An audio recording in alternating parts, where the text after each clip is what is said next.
आज विधान परिषदेमध्ये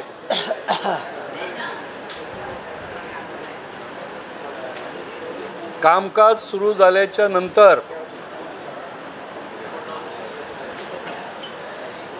गोंधळामध्येच जे कामकाज उरकण्याचा प्रकार झाला त्याचा आम्ही घटक पक्ष म्हणून महादेवजी जानकर साहेबांचा पक्ष, सदाभाऊंचा पक्ष आणि आमचा पक्ष आम्ही तिघं एकत्र मिळून त्याचा निषेध करत आहोत। जे ग्रामपंचायतचं अत्यंत महत्त्वाचं बिल, संपूर्ण राज्यावर परिणाम करणारं असं बिल, त्यावर चर्चा करणं अपेक्षित होतं, पण असं महत्त्वाचं बिल जवळपास 30,000च्या जवळपास असणाऱ्या ग्रामपंचायतीवर याचा डायरेक्ट परिणाम होणार आहे। आणि म्हणून एवढं महत्त्वाचं बिल गोंधळामध्ये त्यांनी पास केलं। गोंधळ सुरू असताना मी स्वतः, सदाभाऊनी आणि आम्ही तिघांनीही सभापतीला आणि सरकारला स्पष्ट सांगितलं की आम्हाला याच्यावर चर्चा करायची आहे। बिलावर चर्चा कुणी रोखू शकत नाही हा कायदा असताना सुद्धा त्यांनी बोलू न देण्याची भूमिका ही घेतली आणि गोंधळामध्ये सरकारनं बिल पास केलं। हे अत्यंत निंदनीय, निषेधार्ह बाब आहे आणि म्हणून आम्ही सरकारचा या संदर्भामध्ये निषेध करतोय।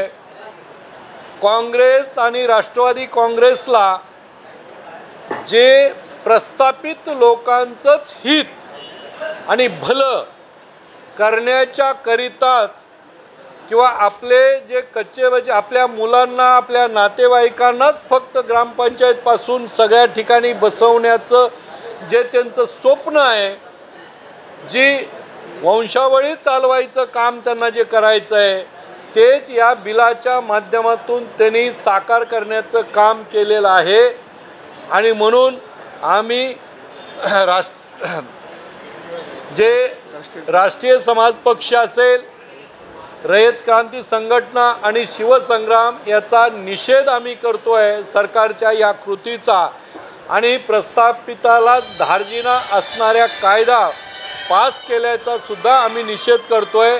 या संदर्भामध्ये आम्ही उद्या सभागृहामध्ये सुद्धा आवाज उठवून त्याला न्याय मागण्याचं काम आम्ही करेल। यानंतर सदाभाऊ हे बोलतील। बोला। ग्रामपंचायतच्या निवडणुकीमध्ये थेट सरपंचाला मतदान करण्याचा अधिकार हा त्या गावातील मतदारांना मिळालेला होता, परंतु या पुढच्या काळामध्ये ठेकेदार, वाळूमाफिया, मटका किंग, पुन्हा दारूच्या भट्ट्या चालवणारे असे लोक पॅनल करून आपल्या बगलबच्च्यांना या निवडणुकीमध्ये सरपंच करण्याच्या दृष्टीनं त्यांना मार्ग मोकळा करून देण्याचं काम खऱ्या अर्थानं काँग्रेस आणि राष्ट्रवादीनं केलेलं आहे। जनतेतून थेट सरपंच निवडून येत असल्यामुळं प्रत्येकाला त्या निवडणुकीमध्ये सरपंच पदासाठी उभा राहता येत होतं आणि चांगल्या व्यक्तीला निवडून देण्याचा अधिकार हा खऱ्या अर्थानं थेट सरपंचच्या माध्यमातून जनतेला मिळालेला होता।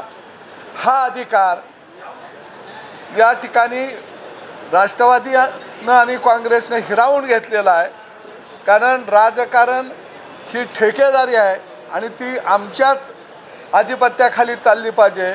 मग गावातली ग्रामपंचायत असो, सोसायटी असो, मार्केट कमिटी असो, जिल्हा परिषद असो, ह्या आमच्या जहागिरी आहेत आणि ह्या जहागिऱ्या आम्ही आर्थिक बळावरतीच टिकवू शकतो आणि टिकवणार। या भूमिकेतून खऱ्या अर्थानं थेट सरपंच पदाची जी निवड करण्याचा जो कायदा पूर्वीचा होता तो रद्द केलेला आहे आणि आम्ही या सरकारचा या ठिकाणी निषेध करतो। सभागृहामध्ये खऱ्या अर्थानं यावरती चर्चा व्हायला पाहिजे होती, कारण महाराष्ट्रातल्या 12.5 कोटी जनतेचा हा प्रश्न होता आणि त्यामुळं जर चर्चा झाली असती तर महाराष्ट्रातल्या मतदाराला, ग्रामीण भागातल्या सरपंच पदासाठी मतदान करणाऱ्या मतदाराला निश्चितपणानं यांनी कशा पद्धतीनं आपल्या बगलबच्च्यांना सत्तेमध्ये बसवण्यासाठी हे विधेयक आणलं हे स्पष्ट झालं असतं.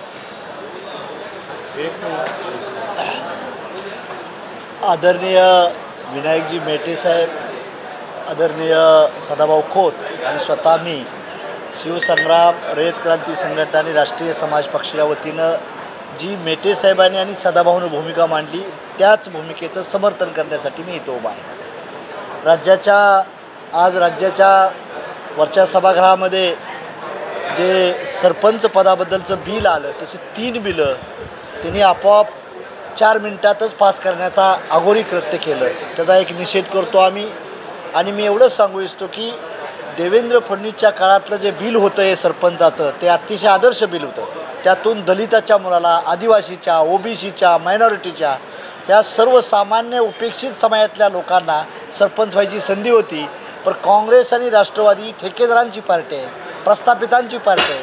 आणि मला वाटलं की राज्याचे मुख्यमंत्री निर्णय असा घेणार नाहीत, परंतु शिवसेना देखील भाजप आणि काँग्रेस आणि राष्ट्रवादीबरोबर फरफडत चाललेली आहे. त्यांनी हे बिल पास करून राज्यावर 24,720 ग्रामपंचायत या महाराष्ट्रामध्ये आहेत, त्या ग्रामपंचायतीवर संकट आणण्याची भूमिका केली आणि प्रस्थापित व्यवस्थेला बळकाटी देण्याची भूमिका केली. त्याबद्दल निषेध म्हणून आज आम्ही घटक पक्ष तिघंही राज्य सरकारचा निषेध करण्यासाठी आज इथं आहे. थँक्यू.